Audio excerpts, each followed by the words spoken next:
name is Jeff Ford. On June the 13th, 2012, this is where I suffered my heart attack and cardiac arrest.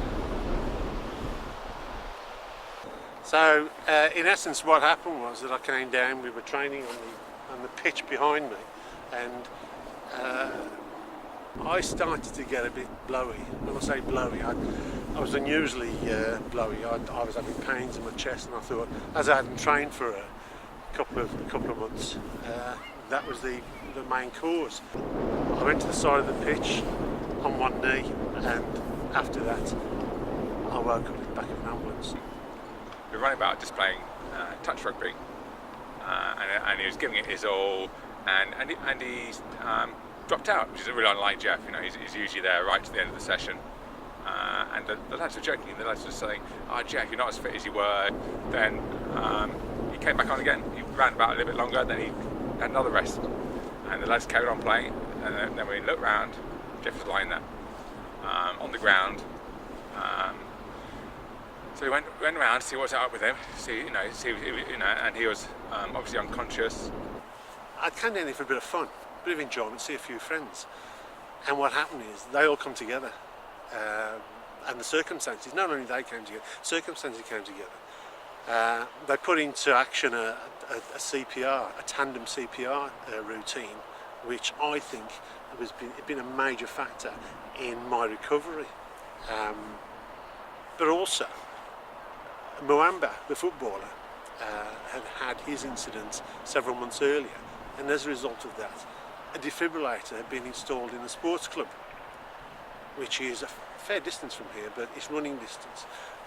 It's taken me a long time to find out what actually happened to me, and it's interesting to find out the effect it's had on other people as well.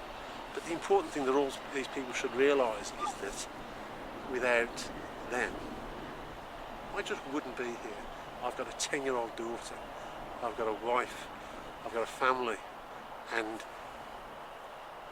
to be brutally honest, people have said to me, look at the alternative, it's a pine box.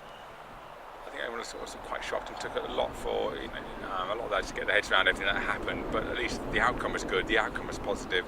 The fact is, Jeff is still about, he can still give us a really hard time at training. He's still fit, he's still really active, he's still doing his rugby, he's still running about. It would have been so much worse if he hadn't got through it. How can you do something wrong? You at least try. You give someone a chance. From my experience, the men were here to do it for me straight away. Now, from what I've learned since, if it'd been delayed for 3, 5 or 10 minutes, well, you've got to understand, you wouldn't be talking to me. That's the way I see it. So that delay is crucial. The delay in doing something. Better to get involved and fail than not to have tried. Because I'd like to thank everybody that's been involved in keeping me here, which is the ground that I'm on, and their foresight to have a defibrillator installed. I'd like to thank all my friends who were involved on the night, especially John Freeman and David Palmer. I'd like to thank especially the ambulance staff and the paramedics and the ambulance service for their swift service and getting me to the right place at the right time. I'd like to thank the hospitals, not just New Cross, but to Stafford Hospital for the work that they did. I'd like to thank my family, and I'd like to thank all the other people in support who've come together and helped me literally to be here today. It's very close to my heart.